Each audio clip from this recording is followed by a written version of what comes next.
지난 시간에서는 사마리아 왕궁에 대한 심판의 말씀을 함께 나눴었죠. 이스라엘의 죄악을 보게 하시려고 하나님께서 아스돗 애굽의 사람들을 불러 모으셨습니다. 와서 이스라엘의 죄악을 한번 보라, 이렇게 이방 사람들을 부르시죠. 4장 역시 이스라엘의 죄악이 고발되어지고 있습니다. 그런데 사회적으로 그리고 종교적으로 짓는 죄를 아모스는 경고하고 있는데요. 4장을 이 내용을 좀 구분지어 보자면 4장 1절부터 3절까지는 바산 암소들을 향한 고발이었습니다. 4절부터 11절까지는 하나님이 여러 재앙을 보내심에도 불구하고 여전히 돌아오지 않는 이스라엘의 모습, 그리고 12절과 13절은 창조주 하나님 만나기를 준비하라, 이런 선포로 나눠볼 수 있습니다. 그러니까 이스라엘은 어떤 모습을 가지고 있고 왜 돌아오고 있진 않은지, 어떤 교훈을 얻을 수 있는지 함께 살펴보겠습니다. 첫 번째는요, 바산 암소들과 같은 이스라엘입니다. 하나님께서는 애굽과 아스돗 사람들에게 이스라엘의 죄악을 보게 하시려고 부르셨습니다. 이제 사람들이 다 모여왔습니다. 이제 그들의 죄악을 폭로하시기 위해 한 무리를 부르시는데 그게 누구냐면 사마리아의 여인들을 지목하고 계십니다. 우리 1절부터 3절까지를 다시 한번 함께 봉독해 보겠습니다. 1절부터 3절까지 말씀입니다. 시작. 사마리아 산에 있는 바산의 암소들아, 가난한 자를 압제하며 가장에게 이르기를 술을 가져다가 우리로 마시게 하라 하는도다. 주 여호와께서 자기의 거룩함을 두고 맹세하시되 때가 너희에게 이를지라. 사람이 갈고리로 너희를 끌어가며 낚시로 너희의 남은 자들도 그리하리라.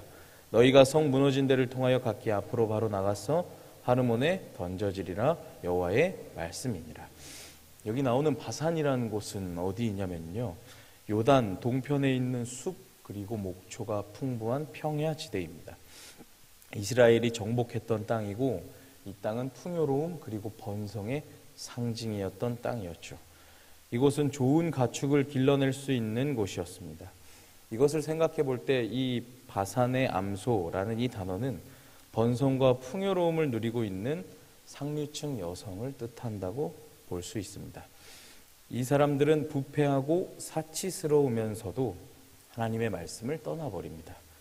그들은 그리고 앞서 살펴본 말씀들처럼 가난한 사람을 압제함과 동시에 남편을 향해 내가 마실 술을 가져와라 라고 요구합니다.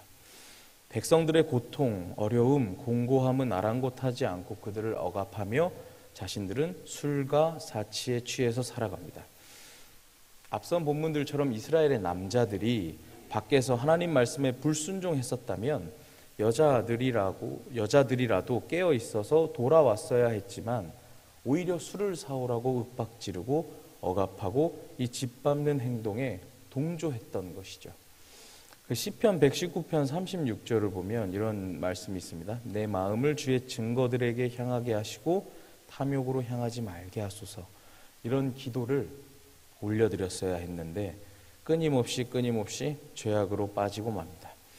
그래서 오늘 본문을 통하여서 꼭 사치와 방탕, 가난한 자를 억압하면 안 된다라는 1차적인 교훈을 얻을 수도 있겠습니다마는 결국 이 본문, 이 사마리아 여인들을 통해 경계해야 할 모습은 이 사람들의 완고함입니다. 완고함. 아모스서를 우리가 쭉 읽어왔지만 그렇게 많은 경고등이 켜지고 경고의 말씀을 들었지만 회개하지 않는 그 완고함입니다. 하나님께서는 회개할 기회를 베푸시는 분이시지만 그럼에도 돌이키지 않는 완고함입니다. 그들은 결국 이 완고함 때문에 하나님께서 돌아오라고 했지만 돌아오지 않는 이 고집, 완고함 때문에 말씀해 보면 정육점 갈고리에 걸린 고기처럼, 낚싯줄에 걸린 물고기들처럼 끌려가 버립니다. 어느 교회에서 부부를 대상으로 신앙에 대한 설문조사를 한번 했다고 합니다. 나의 배우자의 신앙에 대해서 어떻게 평가하십니까? 라는 이 설문조사를 했는데요. 응답한 사람은 152명이었다고 합니다. 내 배우자의 신앙이 성숙한 편이고 너무 좋습니다. 훌륭합니다. 라고 대답한 사람은 4명이었습니다. 노력하는 편입니다. 부족하지만 노력하는 편입니다. 라고 응답한 사람은 24명이었습니다. 부족한데 노력하지도 않습니다. 라고 하는 분들은 124명이나 되었습니다. 배우자가 평가하기를 변화되지 않고 완고한 모습이 있다라는 것을 보여주는 단편적인 예이었죠. 완고함과 고집스러움에는 차이가 있습니다. 내가 틀린 걸 알지만 자존심 때문에 굽히지 않는 것이 고집스러움이라면 나의 생각과 가치관만이 옳고 전부라고 여기는 것이 바로 완고함입니다. 우리 신앙에는 하나님 앞에 나는 이러한 완고함은 없는지, 하나님은 아니라고 하시는데 돌아오라고 하시는데 하나님 이게 맞습니다 라고 하는 완고한 모습을 내가 하나님 앞에 가지고 있지는 않은지 돌아보시는 저와 여러분들이 되시기를 소망합니다. 두 번째는요, 여전히 재앙 가운데에서도 돌아오지 않는 이스라엘의 모습입니다. 4절과 5절을 다시 한 번만 함께 봉독해 보도록 하겠습니다. 4절과 5절 말씀입니다. 시작. 너희는 베델에 가서 범죄하며 길갈에 가서 죄를 더하여 아침마다 너희 희생을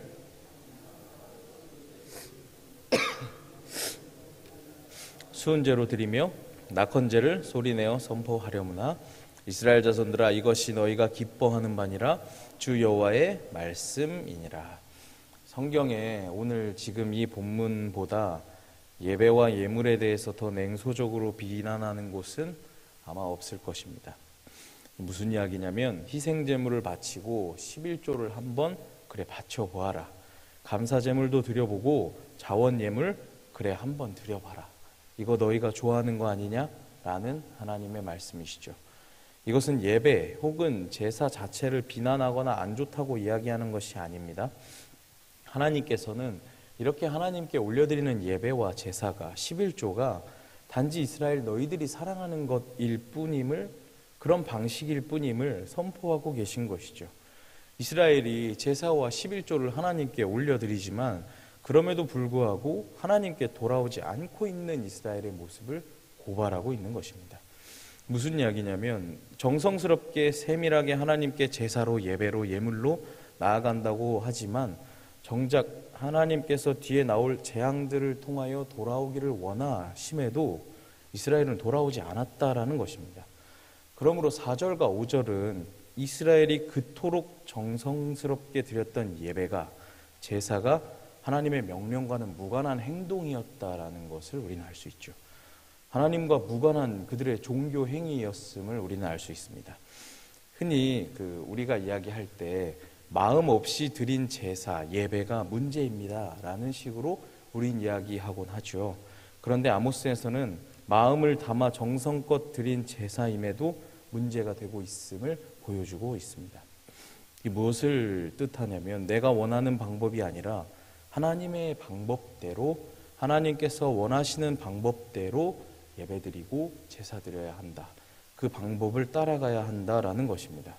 이 오늘 이스라엘의 예배와 이 종교 행위는 철저히 자신들만을 위한 것이었습니다. 영적인 만족, 과시욕, 헛된 열심, 하나님과 아무 상관없는 예배였던 것이죠. 11조, 여기 11조 이야기가 나와서 11조에 관련된 신명기의 말씀을 보면 하나님 뭐라 그러시냐면 신명기 26장을 보면 내 하나님 여호와께서 너와 내 집에 주신 모든 복으로 말미암아 너는 레위인과 너희 가운데 거류하는 객과 함께 즐거워할지니라.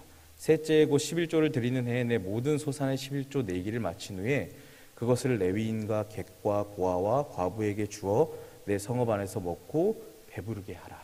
이렇게 하나님 명령하시죠. 토지 소산 그리고 11조가 필요한 대상은 하나님이 아니라 제사장, 레위인 그리고 비롯해 살아가는 가난한 이웃들에게 다 나눠주라고 말씀하십니다. 그런데 제사와 예물이 하나님께 올려드리고 있지만 가난한 사람과 힘없는 사람들에 대한 억압과 착취가 여기에 함께 공존한다면 이것은 자신들이 좋아서 하는 것이지 하나님께서 명령하신 것이 아니라는 이야기입니다. 적어도 아모스에서는 그렇게 드려진 제사라도 이럼에도 불구하고 제사를 드리면 좋죠. 이렇게 예배라도 드리면 의미가 있죠 라고 이야기하지 않습니다. 그렇게라도 드리면 좋죠 라고 이야기하지 않죠. 그러한 삶이 하나님께서 원하는 삶이 아닌 그런 모습이 없는 제사는 그 자체로 무의미하다라는 것입니다. 하나님과 아무런 연관이 없다라고 아모스는 선포하고 있습니다. 이러한 맥락은 이사야 1장 13절이 너무 잘 표현해주고 있죠. 뭐라고 말씀하시냐면 헛된 재물을 다시 가져오지 말라. 분향은 내가 가증히 여기는 바요 월식과 안식일과 대회로 모이는 것도 그러하니 성회와 아울러 악을 행하는 것을 내가 견디지 못하겠노라. 이러한 맥락입니다. 우리는 정성을 다해 예배를 드리고 예물을 드려야 한다라고 하지만 그 정성보단 하나님의 뜻이 더 중요합니다. 예배의 가장 큰 목적, 제사의 가장 큰 목적, 하나님을 기쁘시게 하는 데 있습니다. 나는 혹시 이스라엘의 모습을 담습하고 있진 않은지, 하나님의 말씀과는 무관한 삶을 내가 살아가면서 교회에서만 열심을 내고 있진 않은지, 나의 신앙의 현실, 나의 실제 인생, 나의 삶을 바라보며 혹시 하나님의 방식이 아니라 나의 방식대로만 살아가고 있진 않은지, 신앙생활을 하고 있진 않은지, 그 신앙 가운데 나만 있고 하나님은 발견할 수 없진 않은지 돌아보며 점검해 보시는 저와 여러분들 되셔서 하나님을 기쁘시게 하는, 하나님을 만족해 하는 온전한 성도님들로 살아가시기를 소망합니다. 말씀을 마치려고 합니다. 오늘 본문 마지막 12절을 보시면 이스라엘아 내 하나님 만나기를 준비하라 라고 말씀하시죠. 이게 어떤 뉘앙스냐면 단단히 각오해라, 단단히 준비해라, 이런 뉘앙스입니다. 이제까지 여러 재앙으로 이스라엘아 돌아와라 라고 충분히 경고하셨음에도 불구하고 이스라엘은 돌아오지 않죠. 그래서 그들은 하나님을 만나게 됩니다.